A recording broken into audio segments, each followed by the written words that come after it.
বন্ধুরা, আমরা দিনরাত অক্লান্ত পরিশ্রম করে তোমাদের জন্য মনোমুগ্ধকর গল্প তৈরি করি। তোমাদের সাপোর্ট আমাদের নতুন নতুন গল্প তৈরি করতে অনুপ্রাণিত করে। তাই আমাদের এই নতুন চ্যানেলটিকে লাইক, শেয়ার এবং সাবস্ক্রাইব করে আমাদের পাশেই থাকো। চলো তাহলে আজকের গল্পটা শুরু করা যাক।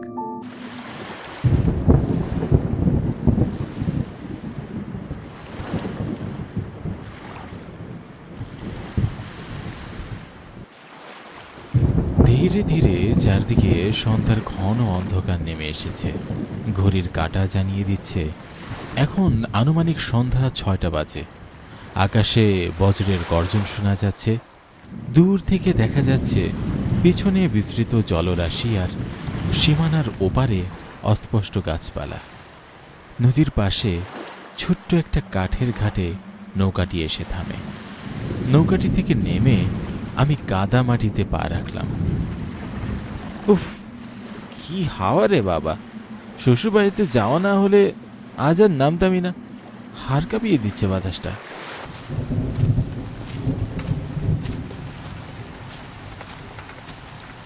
আজ নিন টাটকা চকচকে পাদ্দার ইলিশ। আজকের মাথায় এমন ইলিশ আর কোথাও পাবেন না। এগুলো একেবারে নদী থেকে উঠে এসেছে। আমি সেখানেই থেমে যাই। মুখটা ঘুরিয়ে দেখি ঘাটের এক কোনায় দাঁড়িয়ে আছে পরনে সাদা ধুতি আর মাথায় গামছা দেওয়া একজন লোক। বজ্রপাতের আলোতে পাশে একটি ছোট ডালের মধ্যে রূপালী ইলিশ মাছ চকচক করছে। আশেপাশে আমি ছাড়া আর কোনো ক্রেতাও দেখা যাচ্ছে না।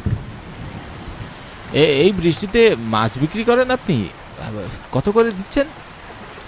পাদ্দার টাটকা ইলিশ কাকা, রাত হয়ে এসেছি তাই আপনার জন্য 400 টাকা করে কেজি।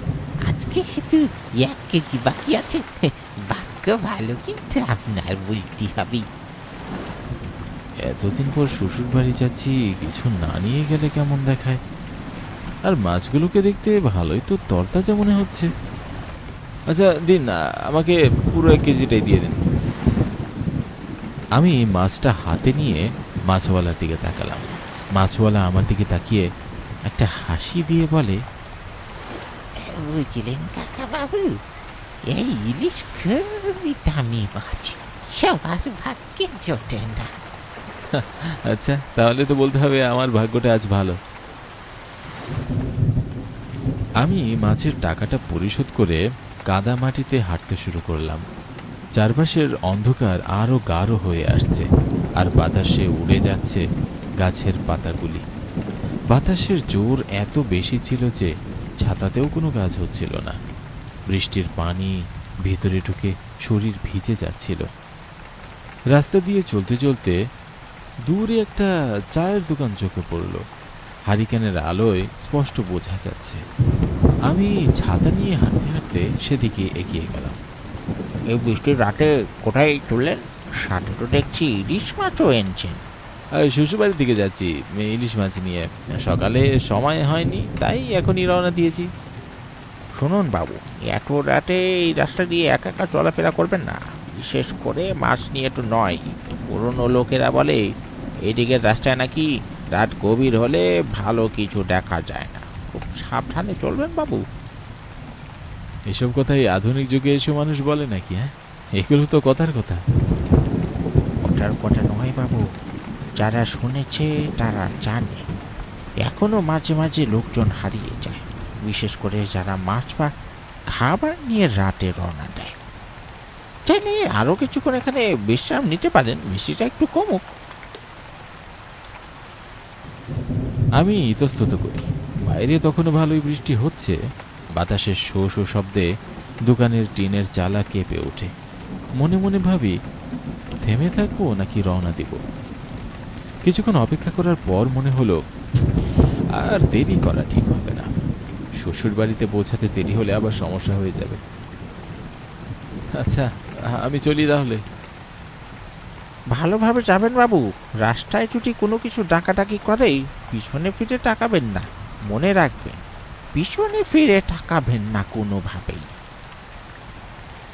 চায়ের দোকানদারের এই কথায় বুকের ভিতরে হালকা কাঁপুনি অনুভব করলাম। এক হাতে ইলিশ মাছ, আরেক হাতে ছাতা নিয়ে চললাম শ্বশুর বাড়ির উদ্দেশ্যে। ঘাট থেকে বের হওয়ার পরে মেঠো পথের পাশে জল কাদা জমা ধান খেতে মাঝখানে সরু পথ দিয়ে এগিয়ে চলেছি। আকাশে মাঝে মাঝে বিদ্যুৎ চমকাচ্ছে, একবার আলোকিত করে আবার গিলে নিচ্ছে অন্ধকার। আশেপাশে একটানা ঝিঝি পোকার ডাক কিংবা গাছের পাতার ফাঁকে নিশি জাগা প্যাঁচার ডাক অন্ধকারের সাথে মিলেমিশে রাতের পরিবেশটাকে আরো ভৌতিক করে তুলেছে। এই রাস্তায় তো অনেকদিন হলো আসি না। কি যে অন্ধকার রে বাবা, হেঁটে যেতে না পারলে আজ অনেক বিপদ হলো। আমি কিছু দূর হেঁটে যেতে না যেতেই হঠাৎ ঝোপের পাশ থেকে একটা ঠান্ডা কণ্ঠ ভেসে আসে। এই যে মশাই, একটু দাঁড়াবেন? আমি থেমে চমকে যাই। চারপাশে তাকিয়ে দেখলাম কোথাও কেউ নেই। আমি সামনের দিকে তাকাতেই কণ্ঠটা আবার শোনা যায়। এবার কণ্ঠটা একটু কাছ থেকে আসছে বলে মনে হচ্ছে। এই যে শ্বশুর বাড়ির দিকে একা যাচ্ছেন বুঝি?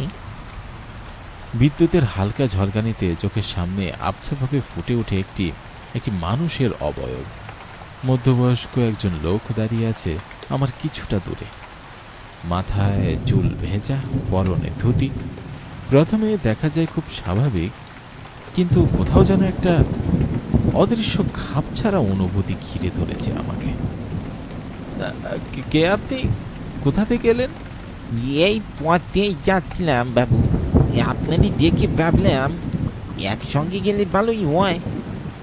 রাস্তাও ভালো না, একা একা এই রাস্তায় চলে ঠিক হবে না। আপনি কোথায় থাকেন? আমি এই আশেপাশেই থাকি, খুব পুরনো বাসিন্দা বলা যায়। লোকটার কথাগুলো শুনে মনে মনে হাজারটা প্রশ্নের ভিড় জমলেও মুখে কিছু না বলেই আমি নীরবে এগিয়ে চলি। মনে হচ্ছিল কিছু জিজ্ঞাসা করলে যেন অদৃশ্য কোনো অনিষ্ট ডেকে আনব। চারিদিক তখন বিদ্যুতের ক্ষণিক আলোয় অদ্ভুত এক ছায়াময় রূপ নিয়েছে। গাছপালার ভেজা পাতাগুলো বাতাসে দুলছে, ছায়াগুলো কাঁপছে, আর পথটা যেন লুকিয়ে ফেলেছে তার শেষ প্রান্তে। কাদামাটিতে পা রেখে পিছনে ছড়িয়ে পড়া ভেজা চিহ্ন রেখে আমি হাঁটি। লক্ষ্য করি সেই অচেনা লোকটাও নিঃশব্দে আমার পাশে পাশে হাঁটছে, একটু শব্দ না করে। হঠাৎ লোকটা আবার আমাকে জিজ্ঞাসা করলো, কি ইলিশ নিলেন বুঝি? খুব ভালো মাছ দেখছি। হ্যাঁ, ঘাটে একজন বিক্রি করছিল।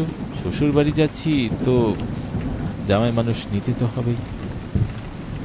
জামাইয়ের কথা তো এখনো আছে মনে হচ্ছে। শোনেন মশাই, এই ইলিশ মাছ কিন্তু খুব আকর্ষণীয় জিনিস। কেউ কেউ বলে মাছের গন্ধে ভূত টানে। ভুটানে মানে? আপনি মনে হয় খুব কল্পনাপ্রবণ মানুষ। অচেনা লোক হঠাৎ থেমে যায়, চোখ দুটো বিদ্যুতের আলোয় অদ্ভুত চমক দিচ্ছে। সে একটু নিচু গলায় বলে, সব কল্পনা নয় ভাই, কিছু কিছু সত্য গল্প হয়, বিশেষ করে এই রকম বাদল রাতে। একটা ঠান্ডা বাতাস আমার ঘাড় বেয়ে নেমে যায়, মনে একটু অস্বস্তি জন্মায়। একসময় ঝোপের ভিতর থেকে ভয়ানক কোনো কিছু ডাক শোনা যায়। তারপর সেটা ক্রমে কর্কশ্বাস কেমন যেন অমানবিক হয়ে ওঠে। আপনি কি শুনলেন ওই শব্দটা? হ্যাঁ, ওরা ডাকছে কারো জন্য হয়তো। ডাকছে মানে? ওরা জানে আপনি ইলিশ মাছ নিয়ে যাচ্ছেন। এই মেঠো পথে রাতের বেলায় এরকম অনেক কিছু শোনা যায় বাবু। আমি তার কথা শুনে অবাক হয়ে চোখ বড় বড় করে তাকিয়ে থাকি। বুকের ভেতর কেমন একটা ঠান্ডা স্রোত বইতে থাকে। ঠিক সেই মুহূর্তে আকাশে এক বিকট বজ্রধ্বনি হয়, আর বিদ্যুতের চমক চারপাশকে আলোকিত করে দেয়। হালকা ঝলকানির মধ্যে আমি স্পষ্ট দেখতে পাই লোকটা দাঁড়িয়ে আছে, কিন্তু আশ্চর্যের বিষয় হলো তার কোনো ছায়া নেই। চারপাশের গাছপালা আর নিচের ছায়া স্পষ্ট দেখা গেলেও তার নিচে যেন অদ্ভুতভাবে ফাঁকা পড়ে আছে। এ কি, আপনার ছায়া কোথায়? লোকটা মাথা নিচু করে হালকা একটা হাসি দেয়। প্রথমে আমার মনে হয় কেবল ভদ্রতা দেখাচ্ছে, কিন্তু ক্রমেই হাসিটা যেন একটা বিকৃত রূপ ধারণ করে। ধীরে ধীরে তার হাসির সুর বদলে যায়, এক ধরনের অস্বাভাবিক কটাক্ষ ভরে ওঠে। তার শরীরের আকৃতি যেন মুহূর্তের মধ্যেই বিকৃত হয়ে যাচ্ছে। তার চোখের মনির রংটা ধীরে ধীরে সাদাটে হয়ে যাচ্ছে, কেমন যেন দানবীয় রূপে বদলে যাচ্ছে লোকটা। ইলিশ মাছের গন্ধ পাচ্ছি কতদিন পর। তার চোখে খিদে আর পাগলামির ছায়া। সে আমার হাত থেকে ইলিশ মাছের পোটলাটা ছিনিয়ে নেয়। সে দাঁড়িয়ে দাঁড়িয়ে কাঁচা ইলিশ কামড়ে খেতে থাকে। এক কামড়ে পুরো ইলিশ সে গিলে ফেলে। বাঁচাও, হে কি দেখলাম আমি অনুভব করি সামনে ঘোর বিপদ অপেক্ষা করছে।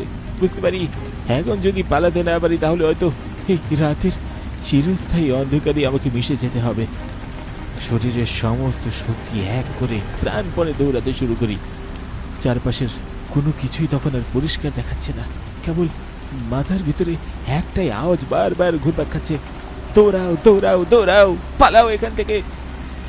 পিছনে অনুভব করি পিশাচের হাত যেন আরো লম্বা হয়ে আমার দিকে এগিয়ে আসছে।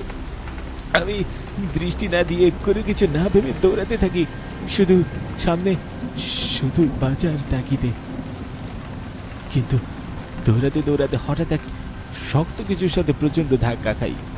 শরীরটা ছিটকে পড়ে যায় কাদা মাটিতে। চোখের সামনে সবকিছু ঝাপসা হতে শুরু করে। তারপর সমস্ত জগৎ আমার চারপাশ থেকে মুছে যায়। আমি জ্ঞান হারিয়ে নিথর পড়ে থাকি কাদার ভিতর।